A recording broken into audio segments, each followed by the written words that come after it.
recebendo o senhor aqui nessa noite. A gente sabe aí da sua importância no meio contábil, principalmente aí com a difusão das suas aulas no YouTube, direcionadas aí para o público que vai prestar o exame de suficiência. Então, queria passar primeiramente a palavra ao professor Ricardo, pró-reitor acadêmico do UNES, para dar uma boa noite aí para todos. Boa noite, gente. Já falei boa noite, mas repetindo aqui, e acolhendo o professor Oswaldo. Professor, obrigado aí pela presença. Já dei uma olhada na sua página lá, vi o quão bacana são os seus conteúdos. Eu brinco sempre que se tivesse passado um tempinho, eu não teria feito direito, teria feito ciências contábeis. Já falei isso diversas vezes para os meus alunos, inclusive para o Dimas aqui, já falei diversas vezes. Eu acho que é uma profissão que, assim como o direito também, abre muitas oportunidades de trabalho, né? O bacharel em ciências contábeis, ele tem aí uma gama de oportunidades, né? Desde ter o seu próprio escritório, trabalhar numa empresa, ou até mesmo trabalhar na administração de uma empresa. Dias atrás eu citava aqui no outro evento de ciências contábeis, as inúmeras oportunidades de concursos públicos que existem em agências reguladoras, assim, com salários muito atrativos. Então, eu acredito muito na importância do curso de ciências contábeis, né, nessa profissão, para o desenvolvimento mesmo do país. Acho que são profissionais essenciais para que a gente siga crescendo e siga, enfim, cada vez mais profissionalizando a gestão das nossas empresas e também do setor público. E, assim, com relação ao exame de suficiência, né, eu acho que nós aqui do UNES, nós já temos aí uma estrada bacana em termos de curso, né, estamos aí com um curso já consolidado, com bons resultados nos indicadores do MEC, mas também com excelentes resultados na prova, né, no exame de suficiência do CFC, a ponto de nós chegarmos aí em edições, termos 100% dos nossos alunos aprovados. Então, isso é motivo de muito orgulho para nós, é motivo de muita satisfação, mas a gente sabe que esse trabalho é um trabalho contínuo, né? O trabalho de preparação para esses exames, ele não pode se limitar a uma edição, ele tem que ser um trabalho que está em constante renovação, até porque ciências contábeis está sempre se modificando, as normas estão sempre se modificando, o cenário nunca é o mesmo, e por isso os alunos não podem se acomodar, e tão poucos professores, né? Eu acredito que o professor Oswaldo está sempre tendo que renovar aí o seu conhecimento, da mesma forma o Dimas, o Gustavo e o Arthur. Então, eu creio que oportunidades como essa, aqui de hoje, né, de ter o professor Oswaldo falando um pouquinho para a gente de exame de suficiência, é fundamental. Então, vocês, alunos que estão na reta final do curso Ciências Contábeis, o recado que eu deixo para vocês é que vocês fiquem muito atentos, que vocês não percam essa oportunidade de hoje, e aqui já faço um merchan aí para seguir lá a página do professor Oswaldo, que os conteúdos são muito bons, e que vocês, mais do que entregar um resultado para o UNES, né, para a gente falar, poxa, o UNES tem um índice recorde de aprovação no CFC, eu fico mais feliz de ver que vocês estão saindo daqui preparados para o mercado de trabalho, preparados para os desafios aí que a vida apresenta para vocês. Eu até na última apresentação aqui, eu falei que eu despertei o ciúme em todo o curso de Ciências Contábeis, porque eu fui o paraninfo da primeira turma de Ciências Contábeis, né? Falei assim, poxa, o paraninfo não foi um contador, eu brincava com o Dimas, mas o patrono foi um contador.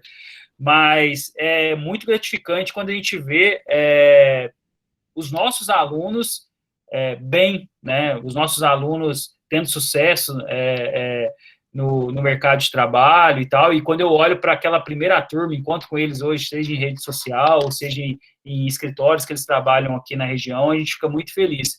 E é também motivo de muita satisfação ver o nosso NAF aqui, possibilitando momentos como esse, muitos desses meninos já bem empregados, ou até mesmo com o seu próprio negócio. Então, fica aqui meu abraço para todo mundo e minha recomendação, estudem bastante, pessoal, para que o futuro profissional de vocês seja muito feliz, e mais uma vez, obrigado, professor Oswaldo, e parabéns ao NAF aí pelo evento. Obrigado, gente.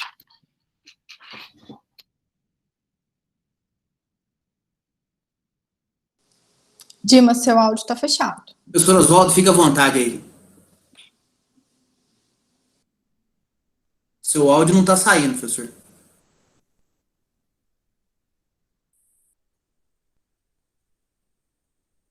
Não.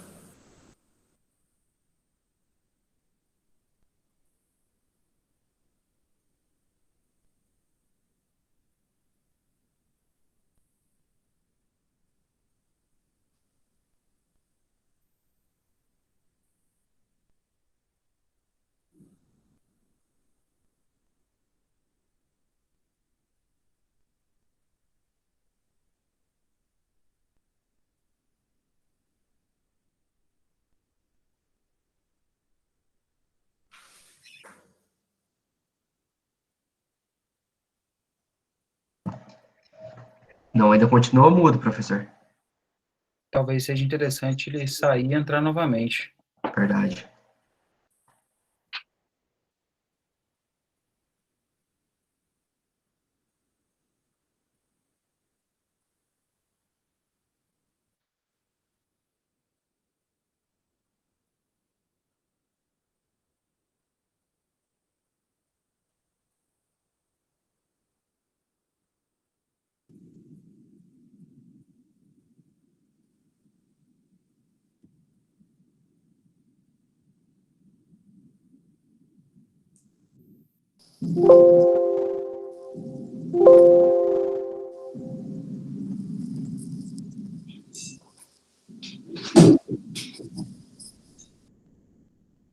Não, professor, ainda continua mudo.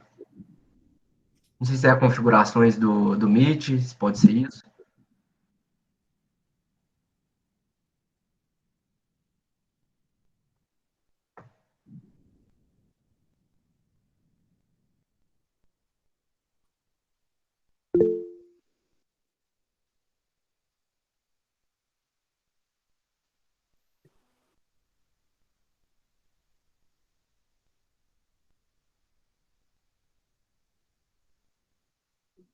Estamos ouvindo não, professor.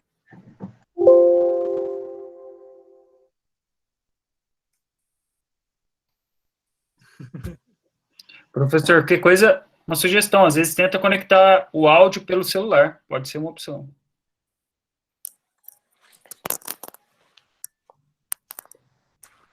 Professor, tem 3 pontinhos aí, ó, no finalzinho aí. Se o senhor for em configurações, normalmente o microfone ele tem que estar no padrão. Talvez, às vezes...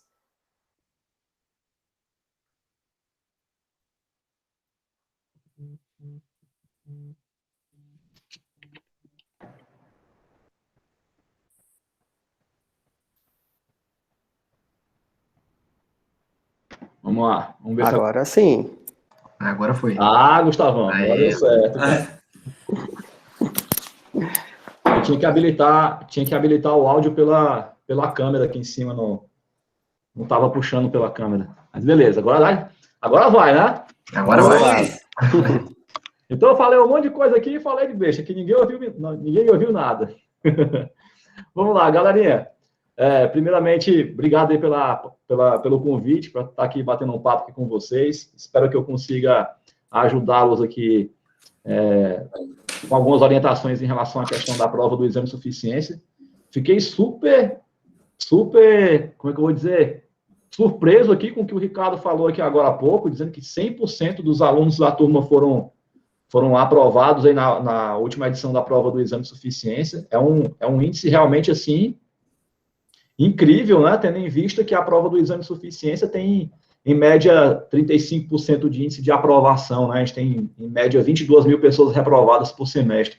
Só na última edição foram 33 mil alunos reprovados, né? Foi 25% de índice de aprovação. Então, foi a pior estatística que o CFC já teve na vida, né? Então, de repente, ver vocês aí do NAF tendo 100% de aprovação é sinal de que a turma de vocês é simplesmente incrível, né? Então, parabéns a todos aí que conseguiram, da administração de vocês que conseguiram chegar nesse patamar de resultado. Eu espero contribuir com vocês aqui hoje para que a gente consiga manter esse patamar de estatística de aprovados incrível que vocês têm aí.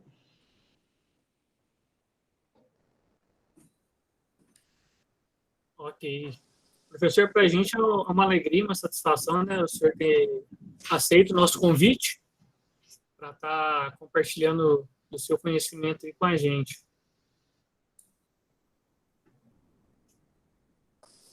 Queria aproveitar, né? Boa noite a todos. Professor, assim, eu sou uma seguidora pipoca, assídua, estou sempre acompanhando o que eu posso. E ver a sua metodologia foi algo que me chamou muito a atenção e que me fez despertar esse interesse de compartilhar com outras pessoas, né? Você posta seus vídeos sempre de maneira muito dinâmica, né? Tem os treinamentos que você faz às 9, agora você está de mutirão, né? Tem mais horários, que eu fiquei um pouco perdida agora, mas você está com mais horários de vídeos, né, ao vivo, para o pessoal também ir pegando. Então, eu queria que você falasse um pouquinho também do trabalho que você faz, né, do Grupo Ninjas, do Grupo Pipoca, mais ou menos como que funciona, para o pessoal se interagir aí. Então, vamos lá. A Turma Ninjas é um programa de treinamento online, onde nós ensinamos alunos aí em todos os estados do Brasil a como conseguir aprovação no exame de suficiência. Então, nós temos um programa de treinamento. Temos um programa de treinamento presencial também, só que está suspenso por tempo indefinido por conta da questão da pandemia. E aí, a gente está... Hoje nós temos aí alunos em todos os estados do Brasil. A gente tem 69... Eu não consigo ter o patamar de vocês, de 100% de índice de aprovação, né? Vocês são incríveis. Mas essa última edição agora a gente conseguiu 69% de índice de aprovação com os alunos da Turma Ninjas, né? Então, nós temos aí a cada 100 alunos inscritos, em torno de 7 são aprovados, então a gente está com um percentual bem consistente. E a ideia é a gente tentar focar no edital da prova, só que assim, se a gente olhar para o edital, são 591 conteúdos distribuídos em 14 disciplinas, e se a gente botar na peneira realmente, em torno de 30%, 40% do que está no edital cai na prova. Eles não exploram tudo que está no edital. Então, o aluno, quando olha para aquele edital ali, ele pensa, eu vou levar uma vida inteira para poder estudar o que está naquele edital. Né? Quando, na verdade, não cai tudo aquilo. Então, o curso ele é focado realmente para poder direcionar os alunos para que eles possam focar necessariamente naquilo que é importante. Né? Então, em média, 3 meses é o tempo ideal, de 2 a 3 meses seria um tempo ideal de preparação para a prova, para que eles pudessem estudar de forma consistente aquelas matérias que caem com mais frequência na prova, para que eles possam se dar bem e, enfim, poder deslanchar aí na carreira profissional, abrir novas portas e oportunidades aí para o mercado de trabalho.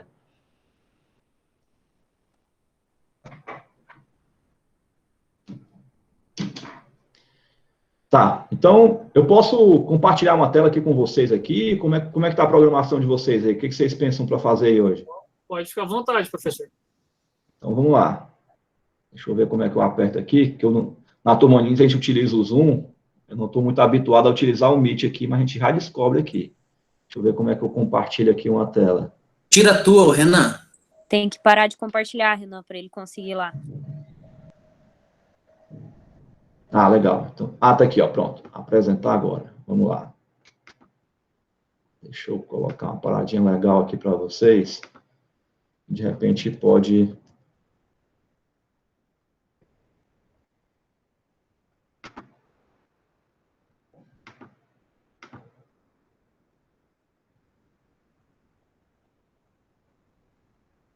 Pronto.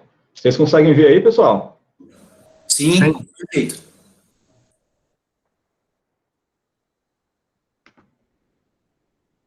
Opa, peraí, caiu aqui.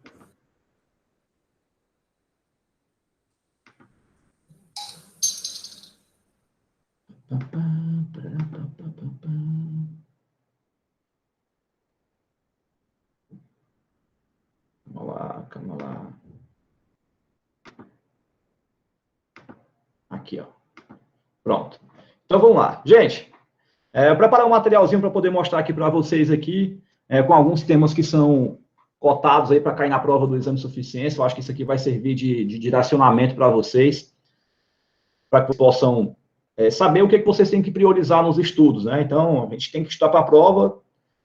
Normalmente, o pessoal que vai fazer a prova pela primeira vez não tem essa pegada de entender o que é importante e o que não é na prova do exame de suficiência. Então, eu trouxe aqui algum material para você. Eu sempre gosto de começar uma aula com uma frase do dia, né? E essa frase do dia que eu separei para hoje, ela diz assim: a alegria não está nas coisas, e sim em nós. É importante a gente ter sempre isso em mente, porque às vezes a gente só acha que, eu vou ser feliz quando eu tiver um carro. Eu só vou ser feliz quando eu tiver uma casa. Eu só vou ficar feliz quando eu conseguir uma promoção no meu emprego. Eu só vou ficar feliz quando eu conseguir passar no concurso. Às vezes a gente esquece as pequenas conquistas que a gente tem todos os dias e só pensa naquela coisa grande lá na frente que a gente não conquistou ainda, acaba sendo uma pessoa frustrada na vida. Então, ao invés de você deixar para comemorar só quando você conquistar aquele objetivo maior lá na frente, passa a comemorar a partir de hoje as pequenas coisas que você conseguir conquistar dia após dia. Então, é isso aí, a frase do dia de hoje. Eu vou começar aqui com a parte de teoria da contabilidade. Tem 4 conteúdos aqui que eu entendo que sejam de extrema importância aí para a gente gente possa se preparar aí bem para a prova do exame de suficiência. Aqui a parte, gente, classificação de contas é um tema batata para cair na prova do exame de suficiência. Esses aqui são dados da prova da Banca Consulplan, tá? A Banca Consulplan. A Consulplan, ela já cobrou 15 vezes em 4 provas a questão do tema classificação de contas. Então, dá uma média de 2 questões aí por prova. Gente, classificação de contas é um tema clássico, sempre cai na prova lá do exame de suficiência. Ele pergunta qual o total do ativo circulante, qual o total do ativo não circulante, qual o total do passivo circulante, o total do passivo não circulante, o total do PL, enfim. Essa aqui é uma questão que é praticamente certa, líquida e certa para cair na prova. Tanto a questão de classificação de contas, como a questão de lançamento contábil. A Consulplan já cobrou aqui 10 vezes o tema lançamento contábil, dá quase 2 questões por prova. Aqui eu estou falando só da Banca Consulplan, não estou nem levando em consideração a questão da banca da Fundação Brasileira de Contabilidade, né, que ela foi extinta aí, não está mais...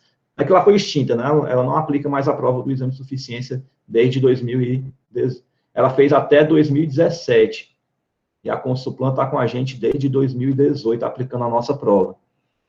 Muito bem, e aí vem outros temas que caem, mas não com tanta frequência na prova, que é a parte de estrutura conceitual. Aqui entra aqui a parte de características qualitativas, por exemplo, a parte de conceitos, de ativos, passivos, receita, despesa. São temas bons que caem na prova. E aqui, gente, apesar de ter um número baixo de questões, mas é um tema que vem em alta, tá? A parte da evolução histórica da contabilidade é um tema que o examinador, que a banca vem cobrando com uma certa constância nas últimas provas agora. E, gente, eu queria que vocês se atentassem num detalhe importante, porque essa parte, quando a gente fala da banca, na parte de história da contabilidade, é cruel, porque, cara, história da contabilidade é aquele troço que a gente vê no primeiro semestre, velho. Minha Nossa Senhora do Perpétuo Socorro, você tem que lembrar, você tem que ressuscitar um troço do primeiro semestre. O cara bota lá na prova, quem é Feiluca Pacioli, sei lá quem é esse doido na fila do pão, primeiro semestre da faculdade. Gente, pelo amor de Deus, não tem... Aí nessa hora vai lembrar do professor, mas não vai lembrar da matéria, né, professor? Não é, cara, é isso aí, Dimas, bicho. Aí ele bota lá Feiluca Pacioli, aí ele bota o método das partidas dobradas, aí ele já cobrou na prova, perguntando os pensamentos das escolas, quem é a escola italiana, quem é a escola norte-americana, quem é que estava em ascensão, quem é que estava em queda. Aí eu vou saber que a escola americana estava em ascensão porque ela estava com foco no estudo da parte prática da contabilidade, enquanto a escola europeia, especificamente a escola italiana, estava mais puxando para a parte teórica da contabilidade. Aí você vem para os pensamentos materialista, positivista, meu Deus, cara. Gente, eu sei que é uma parte chata do estudo, porque, assim, querendo ou não, contabilidade é um curso muito prático, né? Assim, você quer ver o balancete, você quer montar um fluxo de caixa, você quer lá ver a nota explicativa, você quer consolidar um balanço, aí vem alguém te perguntando história da contabilidade, aí você fica, ó Senhor do Perpétuo Socorro, né? Mas, enfim, gente, dá uma olhadinha com carinho nessa parte de história da contabilidade, porque é um troço que o examinador vem cobrando em prova, e tá na moda, já tem... São 7 questões aí em em 4 anos de prova. Então, assim, é o tipo da questão que, quando cai, derruba praticamente todo mundo. Por que, Oswaldo? Por um simples motivo. Não está no radar de ninguém lembrar de estudar uma coisa do primeiro semestre, definitivamente. Então, olhem com carinho a parte de história da contabilidade, tira lá do baú o material que tu tem lá do primeiro semestre, pode olhar sem medo, porque aquele troço cai na prova. Então, o tio lá do primeiro semestre, é importante que vocês deem uma olhadinha lá, porque, enfim, né, uma questão pode custar a tua aprovação ou tua reprovação, né? E que não seja a bendita da questão de história da contabilidade. Dá uma olhadinha. Gente, outro detalhe importante que eu queria, eu vou até tirar aqui a minha... Voltar aqui para minha tela aqui, calma lá, parar a apresentação. Aqui, ó. Pronto. Gente, um detalhe importante que eu quero que vocês se atentem, que é uma dificuldade muito grande, eu não sei se acontece com vocês também, mas é uma coisa que acontece muito com os nossos alunos. Por exemplo, e aí eu queria que vocês me dissessem também aqui, tá? Quem aqui tem muita dificuldade com lançamento contábil?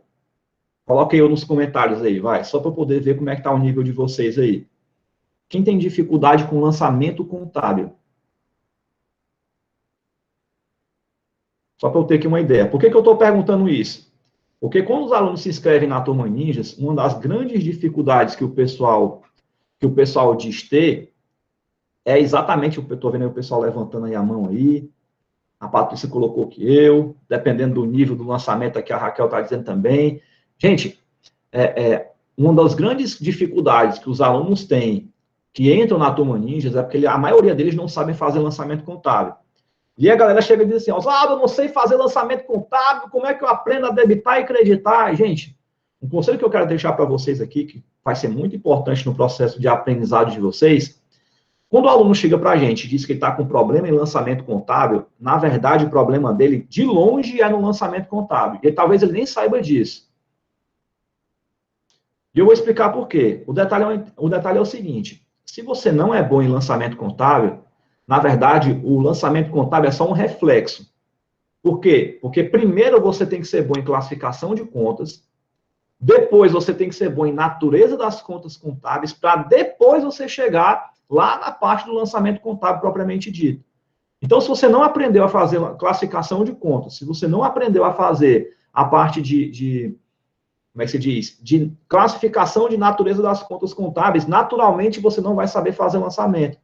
Porque você vai ter que fazer lá um lançamento. Vou ter que debitar e creditar. Por exemplo, Oswaldo, uma empresa foi num banco e pediu para fazer um desconto de duplicata. Como é que eu faço um lançamento contábil de uma operação de desconto de duplicata? Aí você chega para mim e diz assim, mas eu não sei nem o que é desconto, eu não sei nem o que é um desconto de duplicata. Então você tem que voltar lá em classificação de contas e entender o que é cada conta e para que cada conta serve. O mal do aluno é porque ele quer decorar a classificação de contas como se fosse tabuada, que nem a gente vê lá na tia da 4ª série. Quanto é 3 vezes 3? 9. Quanto é 6 vezes 6? 36. Aí você começa lá, pá. A gente comprava até aqueles lápis, não sei se vocês lembram, né? Eu estou até me entregando minha idade aqui agora, estou me lascando. Mas esses lápis não podia usar, professor. Pois é, mas no dia das aulas normal a gente usava, né? Eu não sei se é do tempo de vocês, mas era do meu. Mas ele estava no estojo, né? Não podia usar, mas ainda estava ali. Estava lá no estojo, não sei se é do tempo de vocês, mas é do meu. A tia dava pra... A gente comprava um lápis, né? Que isso aqui é Faber-Castell, e a de 9... Faber-Castell. A tabuada de 9 e a de 8, que eram as mais difíceis, era a primeira que apagava. Pois é. Aí a gente botava aqui, ó, a gente olhava aqui para poder ver aqui as respostas, tudo no lápis. A gente queria decorar a tabuada. E aí a gente quer fazer classificação de contas do mesmo jeito. A gente quer pegar e estudar classificação de contas como se fosse tabuada. Não é para a gente decorar o que é cada conta. Conta de ativo circulante, ações em tesouraria, conta de PL, reserva legal, conta de PL, juros apropriar, conta de passivo circulante. Não é para a gente decorar, é para a gente entender para que cada conta serve. O que é uma conta de duplicata descontada? Não, calma aí, duplicata descontada é quando o cliente vai no banco, o banco antecipa o valor do título, só que o banco não assume a parada do risco da operação, ou seja, se chegar lá no dia do vencimento e o cliente não pagar, o banco cobra de ti o título. Então, perceba, quando você antecipa um título, você está assumindo a obrigação de pagar aquele título caso o cliente não pague para o banco.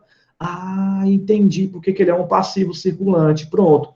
Então, a partir do momento que você entende para que o troço da conta serve, automaticamente você vai saber classificar ela lá no ativo circulante, não circulante, e por aí vai. Entendeu classificação de contas? Aí você vai para a natureza. Aí você vai saber quando é que eu tenho uma conta de natureza devedora, quando é que eu tenho uma conta de natureza credora. Quando você entende isso aí, você já sabe fazer lançamento contábil, é porque você não chegou lá ainda.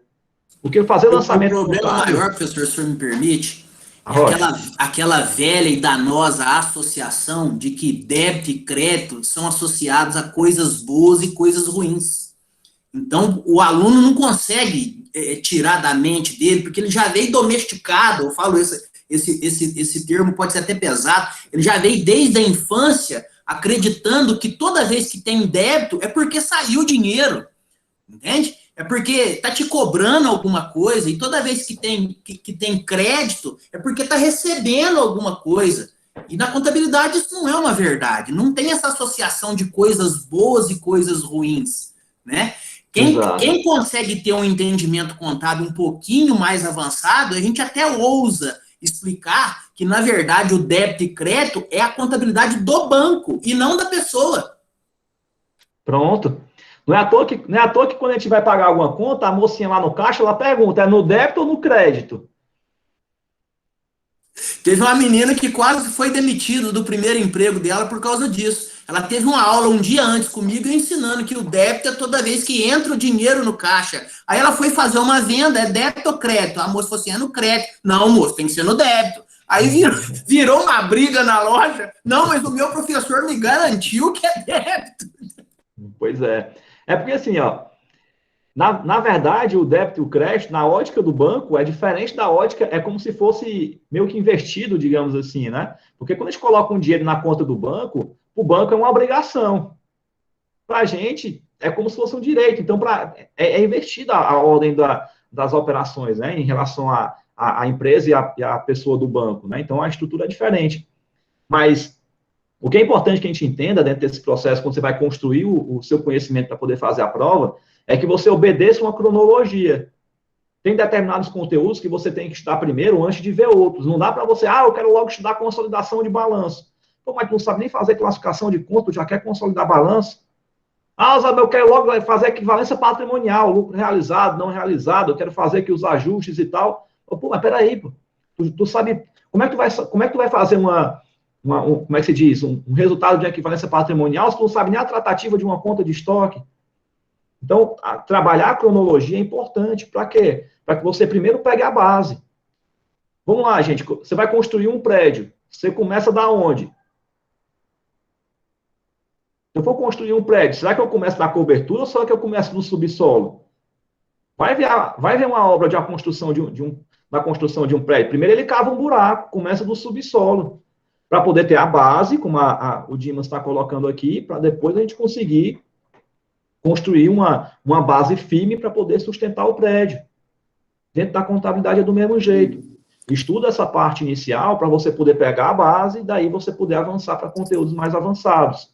Então, até mesmo a forma que você vai propor seus estudos influencia em qual vai ser seu resultado. Seria basicamente isso. Perfeitamente. Primeiro a gente estuda a base. O problema é que nós somos ansiosos por natureza, né? A gente quer o resultado sempre para ontem de tarde, e a gente quer que as coisas aconteçam da noite para o dia. E a gente quer logo ver o que é mais difícil. E acaba né? É complicado, a gente tem que saber respeitar. Tem certas coisas que saber respeitar é fácil de entender, e tem outras que talvez não seja. Por exemplo, vai para a academia depois de ter passado um mês parado, e tenta puxar o mesmo peso que tu pegava antes, quando tu vai chegar em casa todo dolorido em casa. Vai com os músculos do corpo tudo, como é que se diz, tudo dolorido. Mas a gente quer fazer o quê? Não, eu vou pegar o peso que eu já pegava. Eu conseguia levantar tanto, eu vou continuar fazendo do mesmo jeito. Aí quando você chega em casa, tá lá, não consegue nem ficar em pé direito, porque as pernas estão tudo doendo, os braços não conseguem nem levantar um copo. A gente não entende que, mas peraí, eu estou parado há muito tempo, então eu vou ter que pegar um peso menor, eu tenho que respeitar os limites do meu corpo, começar devagarzinho para ir subindo, é a mesma coisa. E aí na contabilidade do mesmo jeito. Cronologia. Muito bem. Deixa eu pegar mais temas aqui que eu considero importantes aqui para que a gente possa para que vocês possam estudar. Vamos lá.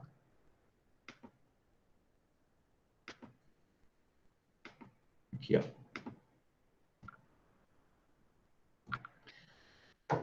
Cadê a minha caneta? Onde foi que eu botei?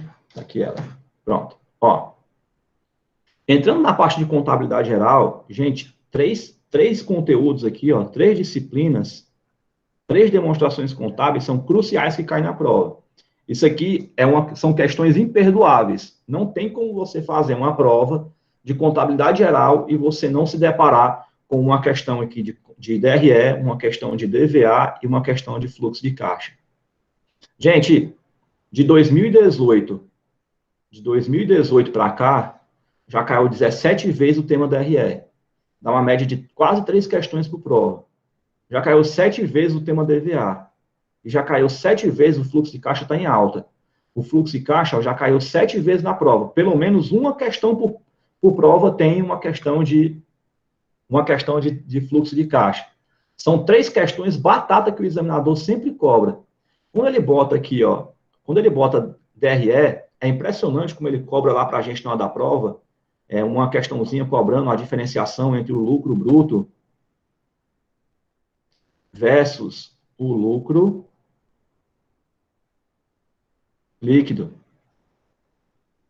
Isso aqui é batata, gente, para cair na prova.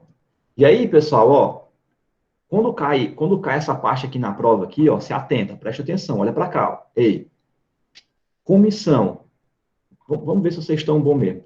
Quero ver aqui. Vamos lá. Vamos plantar a discórdia aqui agora. Valendo. Tem algum professor aqui de alguma disciplina? Tem? Tem? Tem professor aqui, ó. É? É o coordenador do curso aí. Qual é uma disciplina, assim, bem que vocês estão precisando de nota? Todas. Todas. Vamos pegar uma, Dimas. Uma, assim, que vocês estão precisando de mais de nota. De um professor, assim, que pega pesado na prova, assim, que se desse um ponto na prova, ia ajudar a vida de vocês. Pode falar, Luana. O professor Watson. Põe... Contabilidade pública. Professor Watson, de contabilidade pública, valendo um ponto na prova do professor Watson de contabilidade pública. Lancei o foguete agora, viu? Ainda bem que tá gravado, hein? Tá gravando. Vai para CPA depois. Eita, diacho, lascou, foi tudo agora. Gente, a comissão, ela entra onde na DRE? Valendo um ponto na prova de contabilidade pública.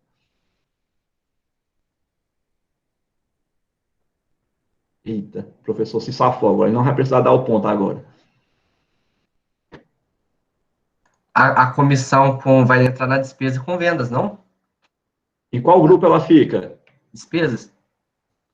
Certo, mas ela é uma despesa operacional ou é uma despesa redutora da receita bruta? Despesa operacional. Despesa operacional. Olha aí, ó. Eita, professor de contabilidade pública. Vai ter que dar um ponto aí pro João. O João, viu? Lascou agora, viu? Ixi, Maria, olha. Gente, isso aqui é uma pegadinha grande, porque assim, ó, se a gente pensar assim, ó, impostos, ó, estão dizendo que ele colou aqui, viu? Aí, João. Mentira, não tava nem olhando o chat, hein? Agora que eu vi aqui o pessoal comentando. É verdade. Ó, se a gente pensar assim, ó, impostos que incidem sobre o faturamento, é uma conta redutora da receita bruta. Se a gente pensar em descontos incondicionais, ele é uma conta que ela é redutora da receita bruta. Se a gente pensar em devolução de vendas, ela é uma conta redutora da receita bruta. Todas elas são operações que incidem sobre o faturamento e ficam lá em cima como redutoras da receita bruta. A comissão, ela tem o mesmo raciocínio. Ela é um percentual que incide sobre a venda. E aí o examinador, ele te induz ao erro na hora da prova a querer que você classifique a comissão como uma conta redutora da receita bruta. Para você encontrar o lucro bruto e não o lucro líquido. Já que, pegando aí o gancho do que o João William colocou aí, ó, a comissão, ela é uma despesa operacional. E por ser uma despesa operacional, ela bate para você encontrar o lucro líquido e não o lucro bruto. Então, propositadamente, quando cai isso na prova, ele pede para você calcular lá o lucro bruto e o lucro líquido. Para quê? Para você se confundir. Onde é que eu coloco a comissão? Ele vai bem na maldade. Então, cuidado lá quando cair DRE, principalmente na pegadinha do lucro. para você não se confundir entre lucro bruto e lucro líquido. Isso na DRE. Quando vocês forem calcular DVA, gente, tenha muita atenção na DVA, porque ele sempre pede o item 7 da DVA, o valor adicionado total a distribuir. É o bonitão das tapioca que cai na prova. E a maldade que a gente tem que lembrar é porque quando você vai calcular a DVA, na DRE a gente está acostumado a calcular a receita pela receita líquida. Porque quando a gente vai publicar a DRE, a gente parte da receita líquida. E o CMV na DRE é pelo valor líquido também. Você tira os impostos recuperáveis. Só que a DVA, bota aí, ó, hashtag DVA é bruta. A DVA você vai pegar a receita sempre pelo valor bruto. E o CMV, que ele chama de insumo, também pelo valor bruto. Olha a maldade. Aí ele bota lá na prova só para fazer o mal, só para plantar a sementinha da discórdia. Aí vai lá e coloca. Tem uma receita de tanto, com impostos incidentes sobre a venda de tanto, mercadorias que foram vendidas com custo de tanto, com impostos a recuperar no valor de tanto. Aí você bota a mão na testa e diz, o que eu faço com esses impostos? Porque se ele está dando aqui, ele quer que eu faça alguma coisa. Só que às vezes alguma coisa que ele quer que tu faça, ele quer que tu erre a questão. Para quê? Para tu pagar 110 conto lá de novo no próximo semestre, né? Arrecadar os cofres do Conselho Federal de Contabilidade, né? Afinal, né? Cacauzinho na conta deles, né? Quanto mais você erra, quanto mais você reprova, mais eles ganham dinheiro, né? Então é bom para eles também, né? Então assim, ó, cuidado com essas pegadinhas, gente, porque são pegadinhas clássicas, que sempre cai na prova. Gente, é que nem tipo assim, ó, a Luana, vamos supor que a Luana seja namorada do José William, pronto. O José William e a Luana têm um romance, eles dois, né, Carla? A Carla tá rindo ali, é porque de repente faz sentido o que eu tô dizendo. Então, vai lá, ó. Então veja só. Deixa o marido ficar sabendo. Deixa o marido ficar sabendo. Olha a equivalência patrimonial aí, ó. Eita, nós Pereira. Então veja. Aí o João William vai lá e toda vida o João William sai do banheiro e deixa a toalha em cima da cama. Aí a Luana vai lá, ô, meu João, cara, pelo amor de Deus, pega essa toalha, vai lá no quintal, deixa lá nos fundos, bota na varanda, faça alguma coisa, mas não deixa em cima da cama. Tu vai dormir em cima do canto que tu tá deixando a toalha molhada, peste, pelo amor de Deus, aprende, sem futuro, né? Chega uma hora que de tanto o João fazer errado, a Luana vai chegar e vai dizer, João William de Souza, chama pelo nome completo. Pronto, nessa hora, o João vai olhar e vai dizer, meu Deus, o que foi que eu fiz de errado? Pronto, perceba, isso é um comportamento comum no ser humano, é a previsibilidade. Quando alguém chama outra pessoa pelo nome completo, alguma caquinha aconteceu. E a prova do exame de suficiência, quando cai esses assuntos, são extremamente previsíveis. Para vocês, talvez não sejam, porque vocês estão vendo a prova pela primeira vez, então é tudo novidade. Mas para a gente que está do lado de cá, que a gente estuda a prova do exame de suficiência e não simplesmente resolve, porque a gente tem que ir muito além do que responder a prova para os alunos. A gente tem que estudar o comportamento de como é que o examinador quer ferrar a vida do aluno. Pronto. Então, o nosso pensamento do lado de cá, assim, como é que o examinador quer ferrar com a vida do aluno? Porque do jeito que ele quer ferrar, é o jeito que eu tenho que ensinar. Para dizer, ó, abestado, presta atenção, olha para cá, ó. Isso aqui é o que o examinador bota na prova. Então, tu se atenta aqui para não vacilar. Então, as maldades que eles vão colocar é essa que eu estou dizendo aqui. Então, presta atenção. DVA, a famosa pegadinha, né, que todo mundo fala. São as famosas pegadinhas que o pessoal faz, exatamente. E bota de propósito, para poder fazer a peneira. Então, se atenta aí, ó. E no fluxo de caixa, o que tem de importante lá que a gente tem que se atentar? Gente, fluxo de caixa, naturalmente, sempre é uma questão grande. Aí você já bota a mão na testa e diz assim, meu Deus, toda vida que a gente vê uma questão grande, a gente sempre tem aquele pré-julgamento de achar que uma questão grande é uma questão difícil. Tô certo ou tô errado? Você olha lá para poder ver uma prova. Aí vê lá a questão, que é uma folha todinha. Aí você me lembra, Nossa Senhora do Pé do Socorro. Você lê. Na hora que você chega lá no final, você já esqueceu de tudo que estava lá no começo. E olhe lá se começar a ler, viu, Luana? Porque, ó, porque se você pega uma prova lá, é uma folha de papel ofício, todinha. A questão é a folha toda, aí você olha assim. Aí a gente pega e canta aquela música, entrega na mão de Deus. entrega na mão de Deus. Aí você deixa para lá. Deixa para fazer por último, mas chega por último, não dá tempo de fazer, só... E você pula, desculpinha né? pra Se entrega na mão de Deus e vai na fé, né? Você não vai fazer uma questão daquela. A gente sempre condena uma questão grande achando que ela é uma questão difícil, quando na verdade não necessariamente. A questão é porque quando você pega uma questão de fluxo de caixa, naturalmente ela vai ser grande, por quê? Primeiro porque ele tem que encher linguiça na questão. Ele vai dizer, de acordo com a sociedade anônima de capital aberto, que publicações na Bolsa de Valores, que aí conta a história dos sócios, começa a eufoриar para poder deixar a questão grande. Aí ele tem que te dar um balanço patrimonial. E não pode ser qualquer balanço, tem que ser o balanço de 2 anos, ele tem que te dar o ano corrente e o ano anterior.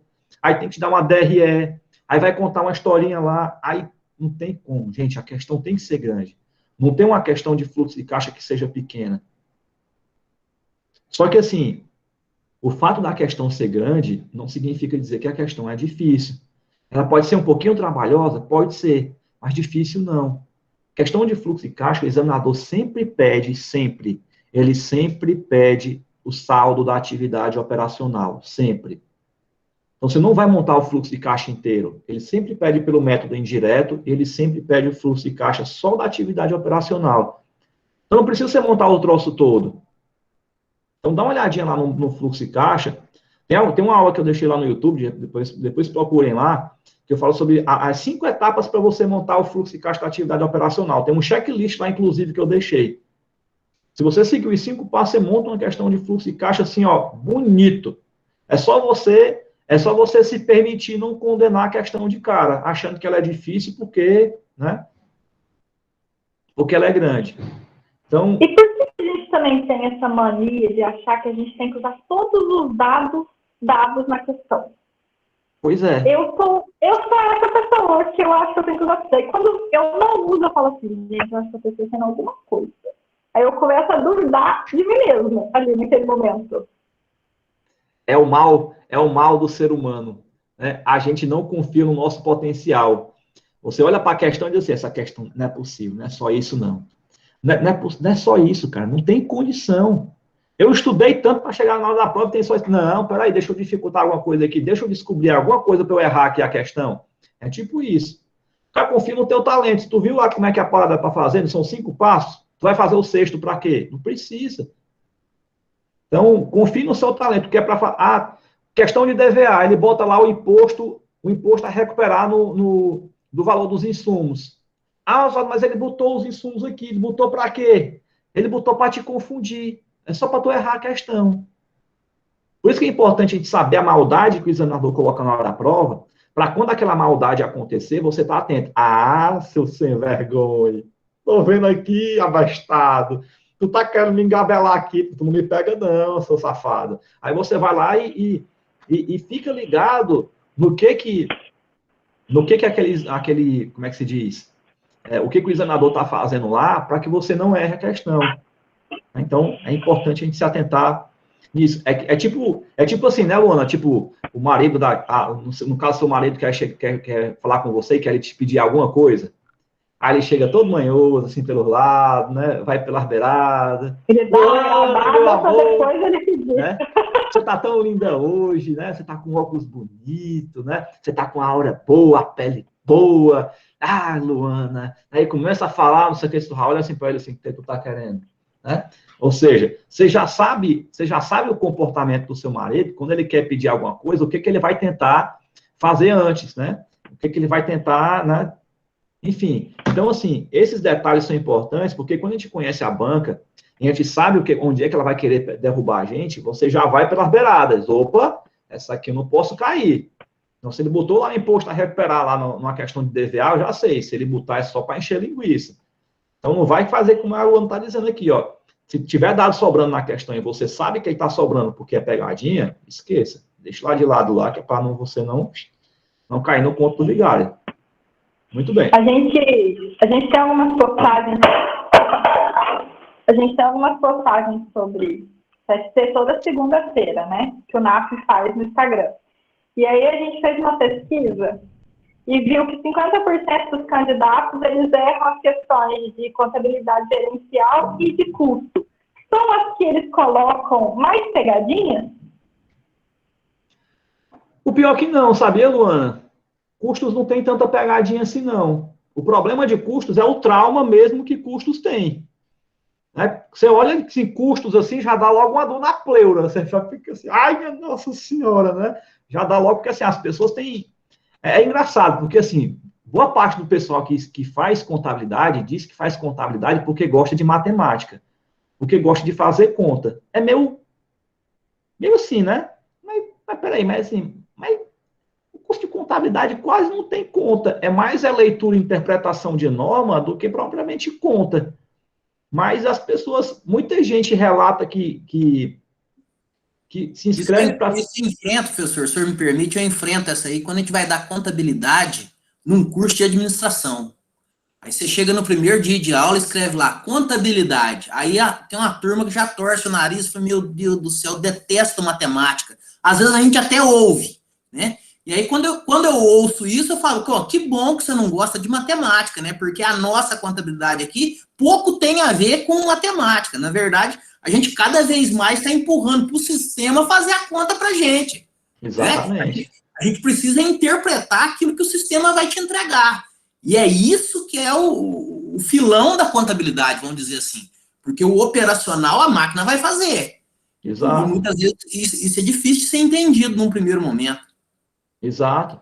Então, assim, pegando a parte de custos, o problema de custos é que, assim como na parte do fluxo de caixa, ela tende a ser uma questão grande. Porque, Luana, vamos pensar aqui, ó, vai cair uma questão lá de custeio por absorção na prova. Aí, para dar uma questão de custeio por absorção, ele tem que te contar uma historinha que tem uma fábrica, uma indústria, que produz 2 produtos, que tem custos diretos, isso e aquilo outro. Aí possui custos indiretos de tanto e de tanto e de tanto.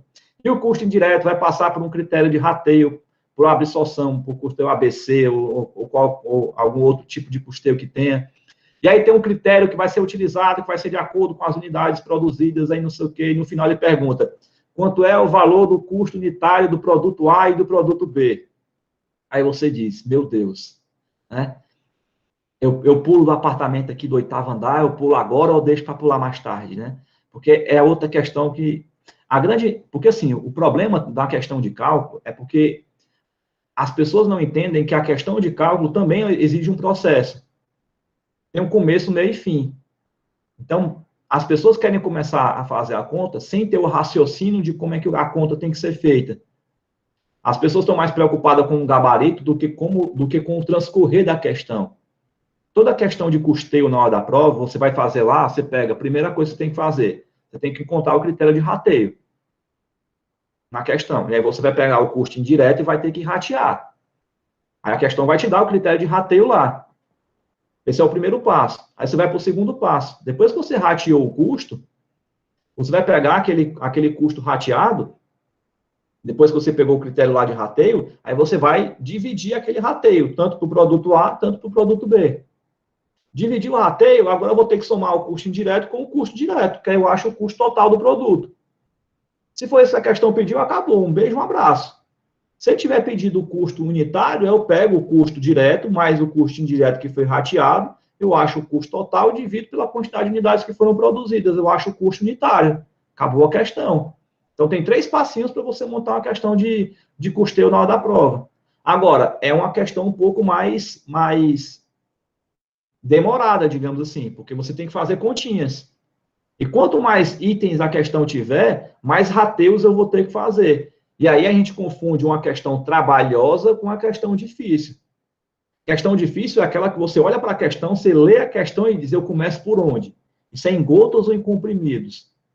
Questão trabalhosa... É mais ou menos essa aí, assim, que você pergunta, você pensa, né? Por onde que eu vou iniciar?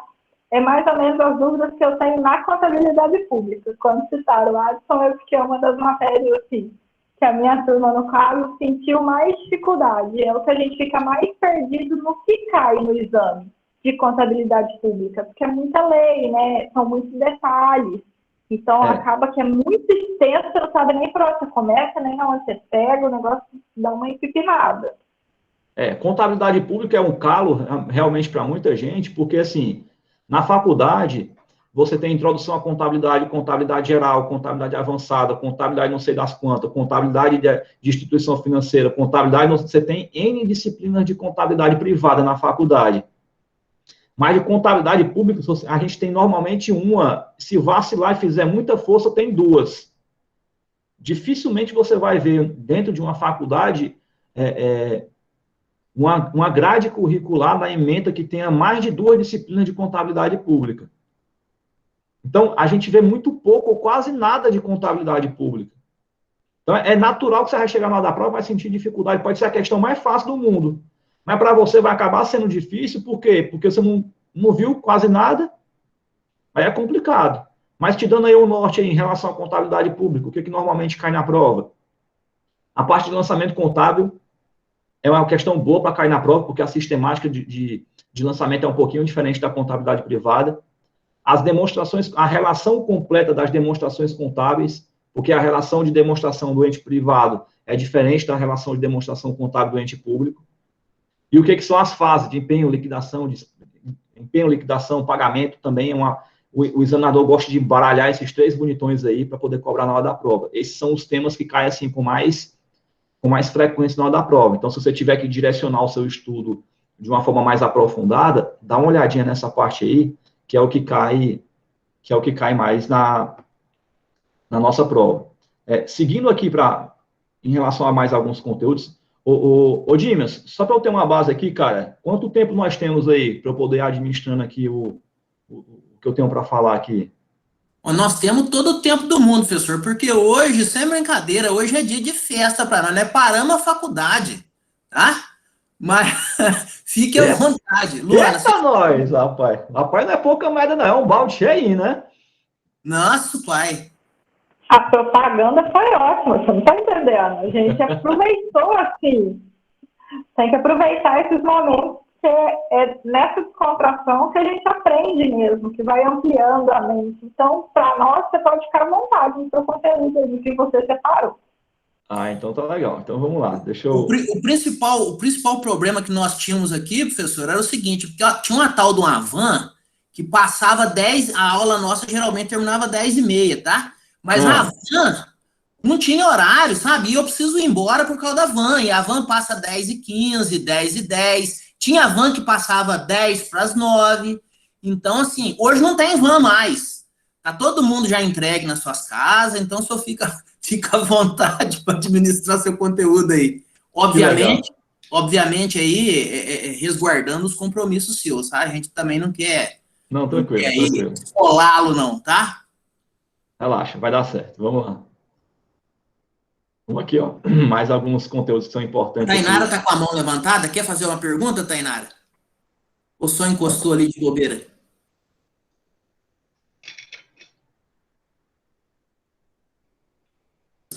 Foi acidente. Pode seguir, professor. Acidente. Então, vamos lá. Muito bem. Gente, entrando na parte de normas brasileiras de contabilidade, aqui é o calo maior, tá? Porque o maior volume de questões de contabilidade está dentro dessa disciplina aqui. Se a gente pegar a teoria da contabilidade, contabilidade geral e normas brasileiras de contabilidade, aqui dá de 25 até 28 questões na prova. E o grosso está aqui na parte de normas. O que cai mais na prova? Estoque. Aí aqui em estoque, dá uma olhadinha lá no método PEPS e no método da média ponderada, cai muito na prova. Redução ao valor recuperável dos ativos, cai muito na prova, dá uma olhadinha, principalmente lá, como é que faz lançamento contábil de PCLD, de PECLD.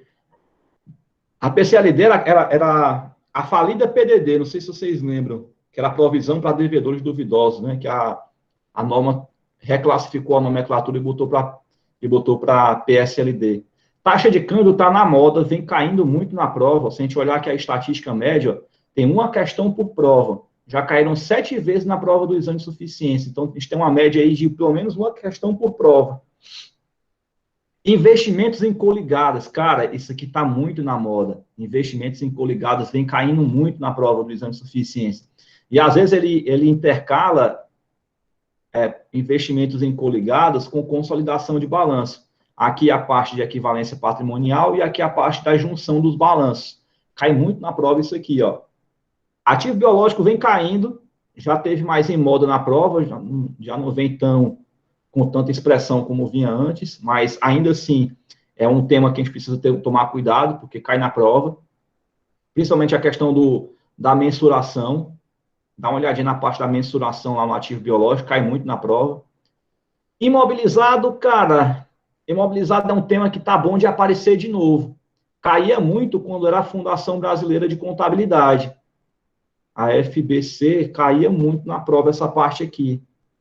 Mas de um tempo para cá, já não vem mais caindo. Caiu 4 vezes na prova, mas não é mais um tema tão cotado. Mas, enfim, às vezes a banca gosta de surpreender a gente, pegar alguns temas que estão em desuso e colocar de novo.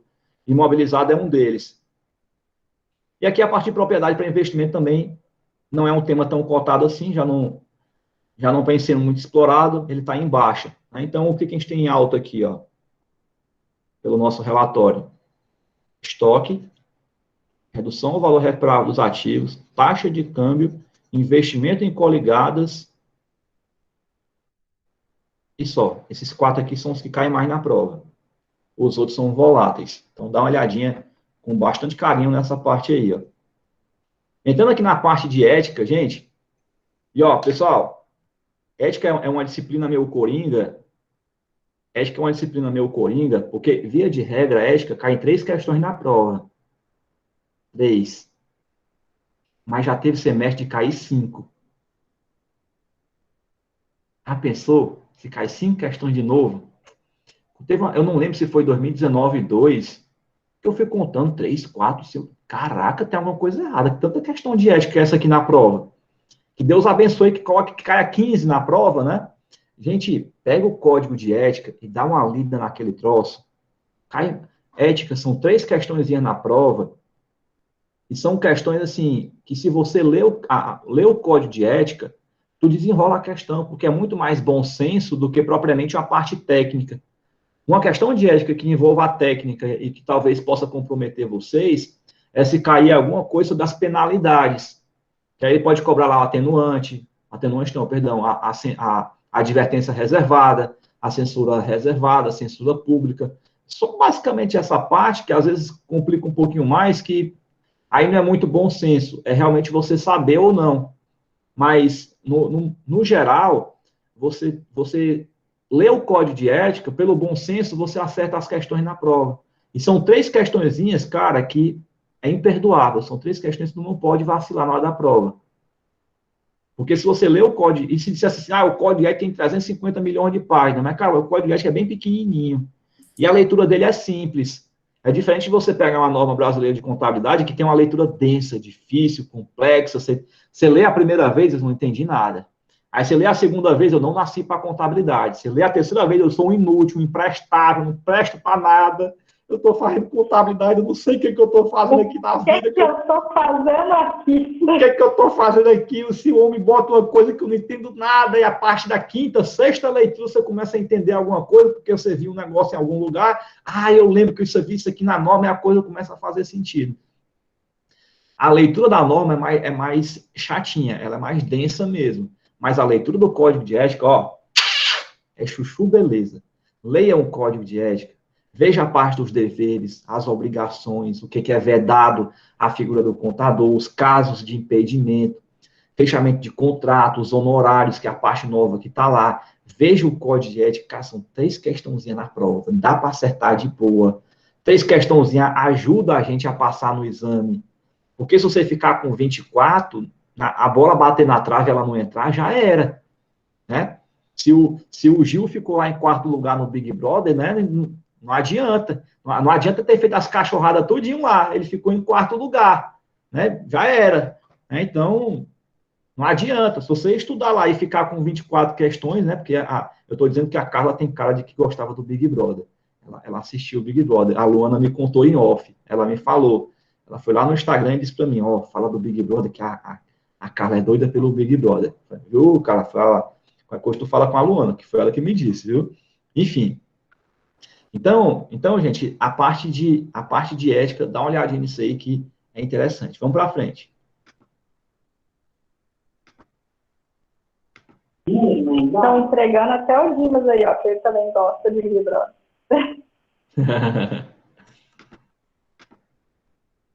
Vamos nós.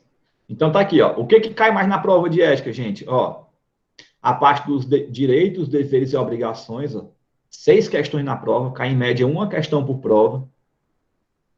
Aí vem a parte da resolução 1370, que às vezes tá embaixo, tá? Mas de repente é uma questão boa para cair na prova. Às vezes ele pergunta as atribuições do Conselho Federal de Contabilidade em detrimento às atribuições do Conselho Regional. Porque o Conselho Federal, ele é um órgão normativo. O Conselho Regional, ele é um órgão executivo. Nós traduzindo no português, o que isso significa? Significa dizer que alguém manda, esse alguém é o CFC, e alguém obedece, esse alguém é o CRC. Então, saber as atividades de cada um é interessante. É uma questão boa de prova. E aí, isso aqui é um assunto novo, né? Está no novo Código de Ética, a questão dos valores e publicidade, está em alta. Então, é bom dar uma olhadinha nessa parte do conteúdo aí, porque, de repente, pode ser um tema bom para cair na prova. Entrando na parte de auditoria, o que vem... Auditoria é complicado, porque, assim, são 2 questões na prova, é pouca coisa.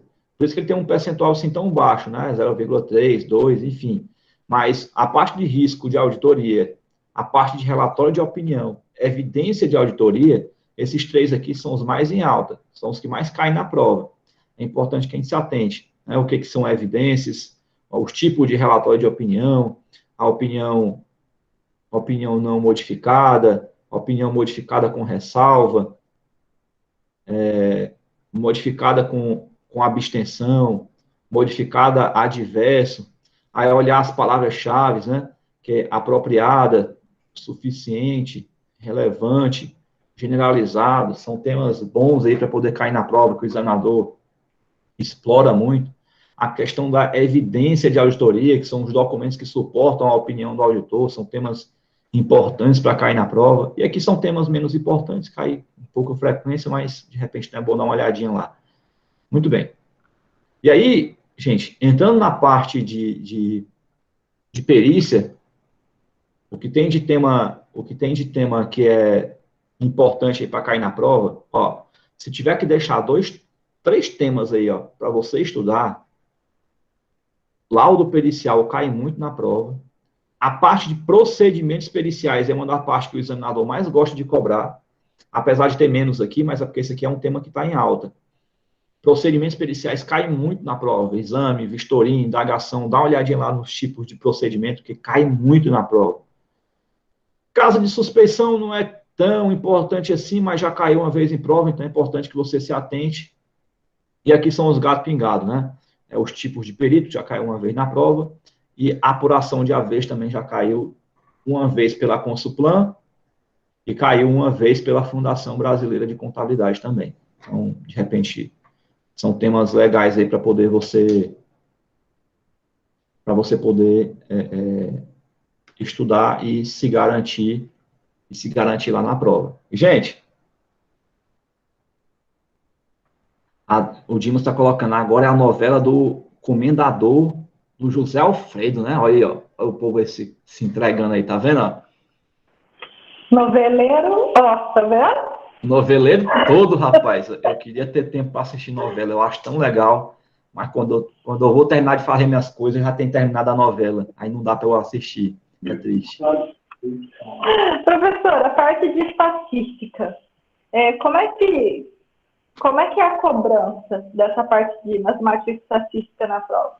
Estatística e controladoria são 2 disciplinas que, quando cai, é uma questão na prova. Porque já tem muitos semestres que nem cai na prova. Mas estatística, um tema bom para cair na prova do exame de suficiência, seria você calcular a parte de desvio padrão. É um tema bom que eles normalmente cobram na prova. Mas, assim, só estude estatística depois de você ter visto todas as outras disciplinas. Porque você vai se matar de estudar para poder cair uma questão na prova, e olhe lá, porque às vezes nem cai. Então, assim, estatística definitivamente não vai ser a disciplina que vai ser crucial para que você passe na prova. Às vezes o pessoal, por exemplo, lá no YouTube, quando eu estou dando aula lá, se dependesse dos alunos, eu só dava aula de custos, porque eles pedem custos, custos, custos, custos. É assim, disparado a disciplina com o maior número de pedidos de questões. Inclusive, todo dia eu faço uma live no Instagram, eu faço um quiz de perguntas e respostas, onde eu entro lá na doida lá, o pessoal enfia uma ruma de perguntas e eu saio respondendo. É tudo aleatório. A maioria das perguntas que o pessoal faz é de custos. É impressionante. Gente, custos cai 3 questões na prova. Aí você se mata de estudar custos para chegar lá na prova e cair 3 questões. E tem a parte de contabilidade, teoria da contabilidade geral e normas, que cai 28 questões na prova. Onde é que a gente tem que focar os estudos? Eu não estou dizendo que a gente tem que abandonar as outras disciplinas, mas é importante que a gente estude proporcionalmente falando. Se tem disciplinas que caem mais questões, a gente tem que estudar mais. Se tem disciplinas que caem menos questões, tem que estudar menos. A gente tem que trabalhar proporcionalmente. Eu vou dar mais atenção para o que é mais importante e menos atenção para o que é menos importante. Então, a gente tem que ter esse jogo de cintura na hora que estiver estudando. Mas estatística, definitivamente, é uma disciplina que a gente tem que estudar bem pouquinho mesmo. E olhe lá se estudar, porque é uma questão na prova. Controladoria do mesmo jeito. Quando cai é indicador de desempenho, mas assim, já teve semestre que nem caiu na prova. Então, não é o tipo de disciplina que vai ser decisivo para a sua aprovação, digamos assim. Né? Ela não é das mais importantes. E do mesmo jeito, custos. Ah, Zado, o custo não cai 3, não, cai 5, 6. Não, é porque você confunde custos com contabilidade gerencial.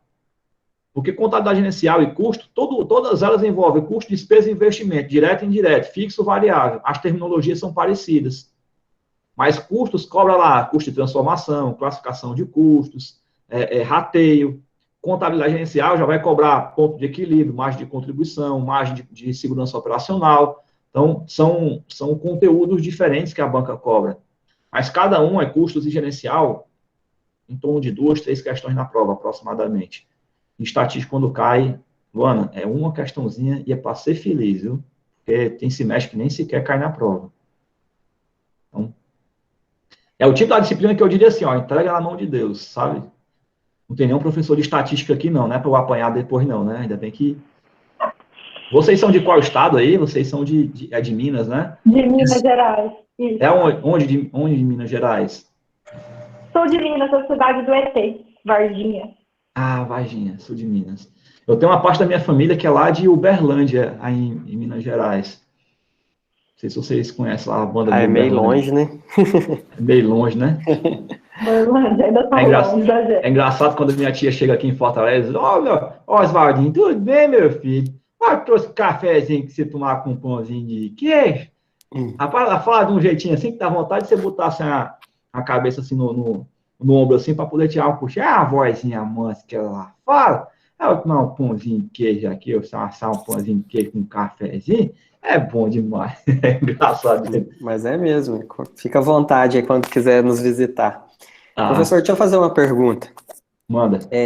O senhor falou sobre a questão, né, lá de estudar um pouquinho, né, das teorias, né, dos fundamentos da contabilidade, né, digamos assim.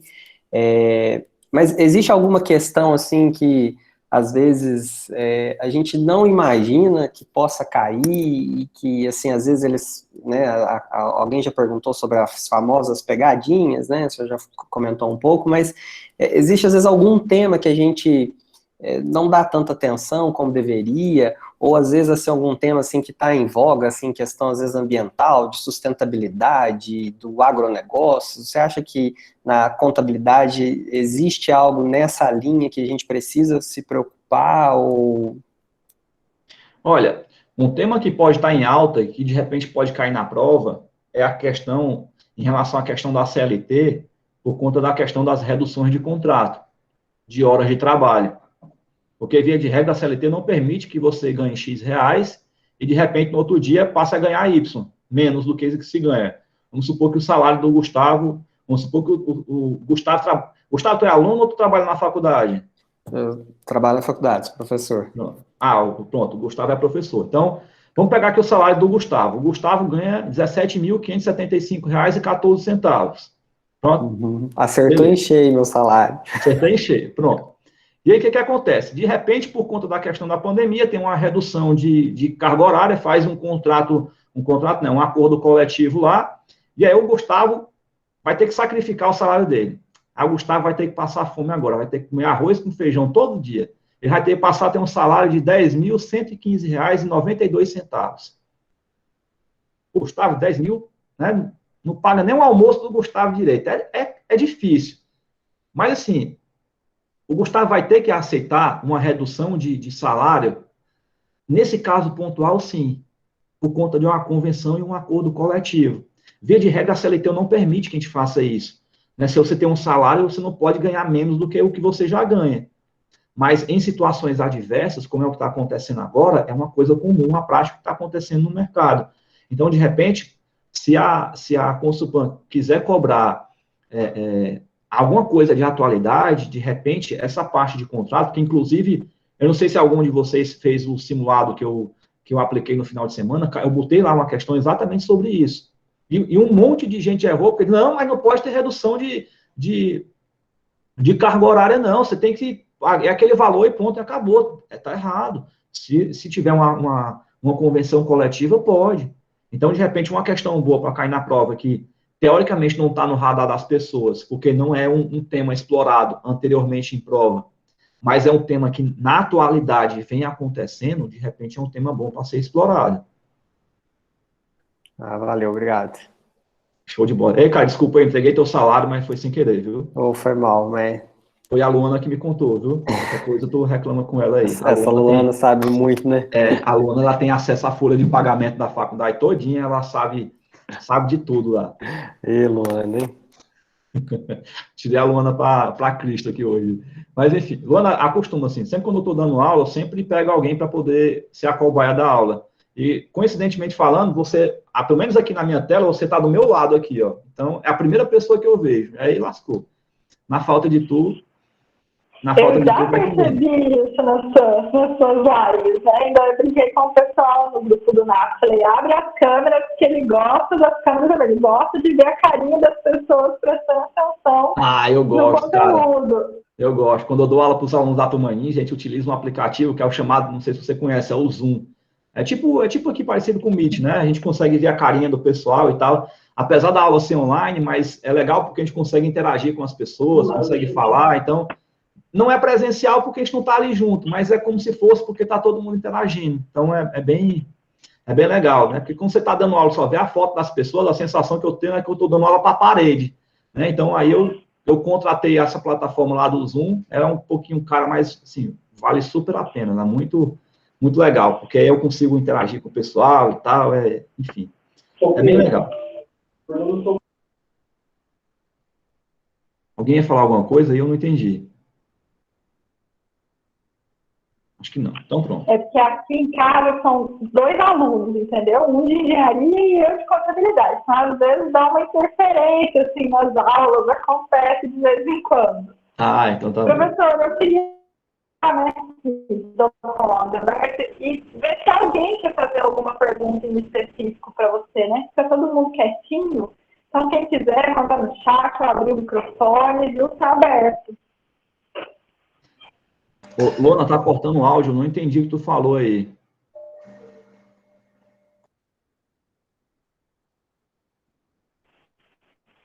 Tá vendo? Ele abriu o áudio de lá e corta o meu. Vocês estão me ouvindo melhor agora? Melhorou. São 2 estudantes, viu, gente? Vocês me desculpem, acontece de vez em quando. Deixar aberto para o pessoal, né, que quiser fazer pergunta e abrir o áudio ou mandando no chat para a gente aproveitar esse tempo aí com o professor. Então pronto, show de bola. Quem tiver alguma pergunta aí para poder fazer, vamos juntando algumas perguntas aí, enquanto eu passo aqui um slide final aqui para vocês aqui, ó.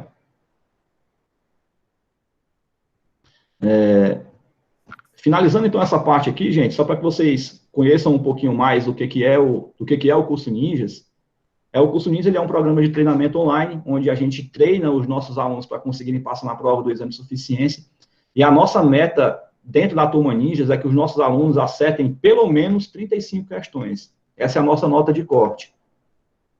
Então, a prova do exame de suficiência, você tem que acertar 25 questões, e na turma Ninja, a gente prepara os alunos para que eles acertem, no mínimo, 35 questões na prova. E dentro do curso Ninja, o que os alunos têm acesso? Eles têm acesso a um cronograma de estudos, onde a gente passa para os alunos todo um planejamento do que ele tem que estudar. E a turma Ninjas começou agora dia 10, né? Então os alunos receberam um cronograma que vai do dia 10 de maio até o dia da prova do exame de suficiência, lá no dia 27 de junho. Então tem um cronograma dizendo o que você tem que estudar em cada dia da semana. E além desse cronograma de estudos, você tem todo o material para poder seguir o cronograma, que são videoaulas e apostilas de conteúdo técnico, para que você possa assistir às aulas e dar conta do conteúdo. E cada aula tem um tempo médio aproximadamente de 30 minutos. O material todo é organizado em módulos, onde cada módulo é uma disciplina lá do edital. E Luana, ó, inclusive tem a disciplina de estatística lá também, tá? Inclusive tem a disciplina de estatística lá também. Muito bem. Gente, tem uma listagem de exercícios para que vocês possam estudar, além do material técnico, para que você possa testar o seu conhecimento na prática. Você tem lá uma listagem de exercícios onde você pode praticar e ver na prática se você está acertando ou errando as questões. Porque estudar uma coisa, estudar o conteúdo é uma coisa. E acertar as questões durante a prova é outra coisa completamente diferente. Você tem um canal de suporte dentro do portal do aluno, onde o nosso time de monitores responde às dúvidas que vocês tiverem lá dentro. E os alunos que entram na turma Ninja, o que eles ganham de bônus? Aulas de revisão ao vivo. Então, além das aulas gravadas, a gente tem aulas ao vivo que é semelhante ao que está acontecendo aqui na tela. Todos os alunos da turma Ninja participam, interagem, perguntam, participam, enfim, podem tirar dúvidas, interagir durante a aula, é bem legal. Tem um grupo de estudos exclusivos só para quem é aluno da turma Ninja, para poder interagir com os demais alunos e receber materiais que são exclusivos. Lá a gente faz um acompanhamento personalizado dos nossos alunos. Cada aluno que assiste uma aula, ele pode fazer um resumo e postar lá no grupo. E aí a gente pega esses resumos que os alunos postam, a gente dá um feedback lá. Diz o que está certo, diz o que está errado, o que está faltando. E aí sempre o nosso time de monitores responde lá. Nosso time de monitores responde lá, colocando um feedback do que você está fazendo, se está certo, se está errado. Então, apesar do curso ser online, mas você tem um acompanhamento de perto, né? Como se você estivesse dentro de uma turma presencial. Dentro do curso também, pessoal, talvez para mim uma das partes que sejam mais importantes, você vai aprender a estratégia de estudo. Porque estudar o conteúdo não é só sentar um dia na cadeira e começar a estudar. Ela requer técnica. E você vai aprender a técnica, a metodologia de estudo, para que você possa aprender como estudar. Porque a gente não está acostumado Normalmente, as faculdades, elas não têm uma disciplina lá dentro de estratégia de estudo, metodologia de estudo. A faculdade não ensina a gente a como estudar. Ela passa os conteúdos que são importantes para a nossa vida profissional. Mas ela não para poder dizer, você vai estudar assim, você estuda assado, primeiro você faz isso, depois você faz aquilo. Não tem essa estratégia de metodologia e nem é o objetivo da faculdade também. Você vai aprender uma estratégia, pessoal, de como você estudar até 2 vezes mais rápido.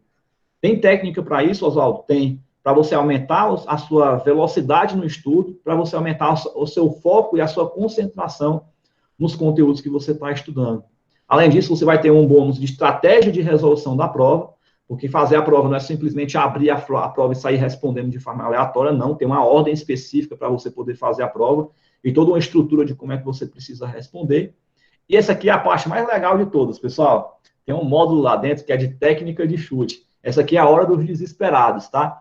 A técnica de chute, a nossa estatística, a gente consegue acertar em média 4 questões com a técnica de chute. Então, é aquela hora que você vai lá no final da prova, a hora do desespero, né? E aí a técnica de chute te ajuda a acertar pelo menos 4 questões aí na prova. E na última semana, na semana de véspera da prova do exame de suficiência, tem aula de revisão ao vivo todo dia, comigo e com os demais professores que compõem o quadro da Turma Ninjas, né? Então, que é o nosso programa de treinamento. E aí, gente, para quem quiser mais informações, quem quiser saber como é que funciona o curso, valores, formas de pagamento, enfim, esse aqui é o nosso número de WhatsApp. Não sei se está pequeno ou se está grande aí para aparecer para vocês. Eu vou colocar grandão aqui, ó. DDD 85, que é daqui de Fortaleza, 98678 8291. 8678 8291. Esse aqui é o nosso WhatsApp de suporte, e aí o time de suporte consegue te responder por lá e tirar suas dúvidas, enfim, esclarecer qualquer dúvida que você tenha em relação a como funciona o curso Ninjas, quem quiser fazer matrícula, enfim. E tem um linkzinho aqui também, ó, deixa eu pegar ele aqui para vocês. Eu vou colocar aqui no chat aqui para vocês, ó. Professor, tivemos 2 perguntas também no chat, tá? Ó, eu deixei um link aí para vocês, que é o link de inscrição, que exatamente nesse momento, durante essa semana, a gente está com as inscrições abertas para novos alunos da Turma Ninjas, né? Temporariamente, a gente deixa essas inscrições abertas, né? Nós tivemos as últimas inscrições, foi em março, em abril não teve inscrição da Turma Ninjas, a turma estava com inscrição fechada, e nós abrimos agora no mês de maio. Aí você pode pensar, mas o curso é online, que baboseira é essa de que as vagas são limitadas? A gente faz acompanhamento dos nossos alunos. O aluno que entra na Turma Ninjas, ele não é simplesmente um número que entrou lá dentro. Ele é um aluno que tem dúvida, que quer suporte, que quer tirar dúvidas, que precisa de acompanhamento. Então, a gente tem um time de suporte aqui dentro que tem uma capacidade de atendimento. Então, quando for na domingo, a gente encerra as inscrições e aí não vai ter mais vaga para entrar novos alunos. Ou se a gente conseguir bater o número de inscrições que a gente tem capacidade de atendimento, de repente a gente encerra as inscrições antes. Mas, por enquanto, hoje é quarta-feira, né? Então, hoje as inscrições ainda estão abertas, mas não posso garantir até quando estarão abertas. Tinham 2 perguntas no chat, né? Deixa eu ver aqui o que era. Vamos lá. A partir de qual período eu devo começar a estudar para fazer a prova ou não há especificidade? Vamos lá. O edital do exame de suficiência, ele diz que a gente tem que se preparar. Na verdade, assim, a preparação para a prova você tem que começar desde cedo. A prova em si você pode fazer quando estiver faltando 1 ano para você se formar. Esse é o prazo que o edital coloca lá para a gente. Então, você tem que estar no seu último ano letivo. Oswaldo, então eu posso estar no meu 8º semestre? Não necessariamente pelo semestre, é pelo tempo de formação. Porque às vezes o cara está no N fatorial, às vezes ele está no 7º semestre, fazendo disciplina do 5º, do 4º, do 8º, às vezes ele está meio misturado. Então, você tem que olhar para frente, tem que olhar assim, ó, falta 1 ano para eu poder me formar? Sim, então você pode fazer a prova. Então, esse é o tempo para que a tua aprovação seja validada, digamos assim. Porque se você for se formar em 2022, fizer a prova e passar agora, né, você só jogou tempo e dinheiro no lixo, e não vai ter validade. Professor, na sua opinião, é válido para quem já tem o CRC de técnico para fazer a prova de bacharel? Olha, dependendo de onde você vai querer atuar, pode ser que como é que se diz? O técnico não tenha tanto avanço, digamos assim. Por exemplo, você vai publicar balanço no Diário Oficial, o técnico não pode fazer isso. Você quer ser auditor independente, por exemplo, o técnico não pode ser. Então, dependendo da sua pretensão, do que você queira, né, pode ser que o CRC para você seja interessante ou não. Se você quiser atuar como contador, ou como auditor independente, como perito, por exemplo, que são atividades que exigem a qualificação profissional, você tem que ter o registro profissional. Agora, uma coisa eu digo para vocês, gente, isso é fato, tá? Um auxiliar contábil, ele ganha, em média, na casa de R$ 1.500. Um analista contábil, que já tem um registro no CRC ativo, ele passa a ter, em média, um salário de R$ 2.500. Um contador júnior passa a ter uma média salarial de R$ 4.000. Então, assim, na minha opinião, o céu é o limite. Quanto mais eu conseguir crescer profissionalmente, melhor. Então assim, eu não me contentaria a ter só o técnico. Eu acho que a gente tem que sempre querer mais, a gente tem que sempre buscar a evolução, a gente tem sempre que querer ser melhor. Então, eu recomendaria fortemente de que você fosse além, que você buscasse realmente o seu registro e fazer essa parada acontecer. Segue link para preenchimento do formulário. Na sua opinião, como foi o evento? Tem dicas para o próximo? Ainda ficou com alguma dúvida? Sintam-se à vontade para interagir conosco. Obrigado pela participação. Botou aqui a Carla Gomes. Muito bem. Então, é isso, pessoal. Se alguém tiver mais alguma pergunta, deixa eu ver aqui. Para os alunos. Qual será a próxima live? O que você atribui o alto nível de reprovação? De uma forma geral. A gente sabe que existe uma média, existe um corte, né? Que já vem sendo estudado aí pela essa prova, né? Pelo esse exame de suficiência. Quando era na Escola Brasileira de Contabilidade, o UNE sediava, a gente administrava essa prova aqui no sul de Minas, eram aproximadamente 35 cidades que vinham aqui para Varginha fazer essa prova dentro da nossa instituição, e a gente percebia, assim, que de semestre a semestre as figurinhas eram basicamente as mesmas, né? Então, assim, na tua visão, como exímio conhecedor do assunto, no que você atribui esse alto nível de reprovação? Cara, Dimas, os alunos, eles não têm a dimensão do porte que a prova é, eles não têm a dimensão do nível de dificuldade que a prova tem.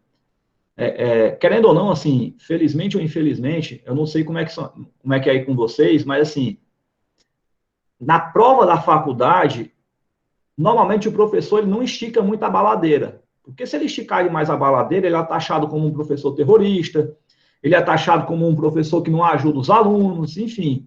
Então, querendo ou não, o professor na faculdade, ele tende a fazer uma prova de nível fácil ou médio. Então, querendo ou não, ela não prepara tão bem assim os alunos. E o próprio aluno tá sempre acostumado a estudar para a prova em cima da hora. Ele pega assim, ó, por exemplo, ó, a Luana me contou também, por exemplo, todo mundo vai fazer a prova, aí o que eles fazem? Liga para os alunos, para os amigos no semestre à frente e pede lá... Opa, peraí. Ele liga lá para o pessoal do semestre da frente e pede a prova do professor. Deixa eu ver como é que foi que o professor fez a prova do semestre da frente. Porque a tendência é que ele faça parecido para agora. E aí o que acontece? O aluno está muito acostumado a passar na prova estudando em cima da hora, pegando a prova do professor que foi aplicado no semestre anterior, aí você liga para a galera do semestre da frente, né?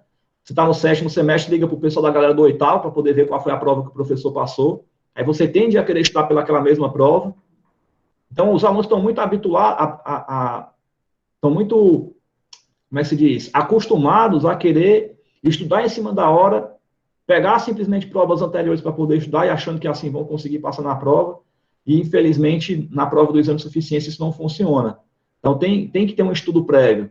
Pessoa que achar que vai conseguir estudar pegando aí 2, 3 semanas antes da prova, não vou dizer que é impossível, tá? Mas, assim, é mais difícil. São 591 conteúdos distribuídos em 14 disciplinas. Então, se a pessoa não tirar ali pelo menos de 2 a 3 meses antes da prova, o ideal é 3 meses. 3 meses para você poder se preparar de forma consistente, aí dá para passar na prova. Mas se for para levar no pagode, infelizmente, não vai dar praia, não. A Vitória disse que caiu a internet dela, então ela está questionando ali se ela pode fazer no último ano da formação. É isso, né, professor? A partir do 7º período, ou faltando 1 ano para colar grau, Exato. É o momento exato dela começar aí a pleitear essa habilitação, né? Exato. Nada impede que ela faça a prova antes, só que não vai ter validade. Então, tem que estar no último ano letivo para que ela possa fazer a prova, ter validade e ela possa requerer a carteira dela de contadora. E tinha uma questão também, que até caiu depois, né? Que depois de formado, você tinha até 2 anos para poder fazer a prova, né? Isso caiu, né? Exatamente, né? Antigamente tinha esse prazo, você se formava, 2 anos você tinha para poder requerer a sua carteira de contador. Agora não existe mais isso. Depois de formado, se eu quiser pedir daqui a 10 anos, eu posso. Agora, eu entendo que 2 anos é um tempo razoável. É mais ou menos esse o tempo que você deixa de ser um ureia, que a gente brinca aqui em Fortaleza, a gente diz assim, você deixa de ser um ureia fina para ser um ureia grossa. Ou seja, aquele que não tem expressão nenhuma dentro da empresa para passar a ser alguém importante, digamos assim. Então, normalmente ele leva uns 2 anos de maturação para ser reconhecido no mercado como um bom profissional. E aí seria a hora ideal de poder pedir o registro. Mas que bom que o prazo foi retirado, porque aí pelo menos a gente fica mais tranquilo, depois de aprovado, você tem um direito adquirido, e a qualquer momento você pode requerer a sua carteira de contador. E é isso aí. Bacana. Luana, mais alguma coisa? Acho que não, né? Vamos liberar o professor? É isso aí, galerinha. Que quando for às 21 horas, eu tenho um compromisso aqui agora. Meu celular já está marcando aqui, me avisando aqui do outro compromisso aqui já.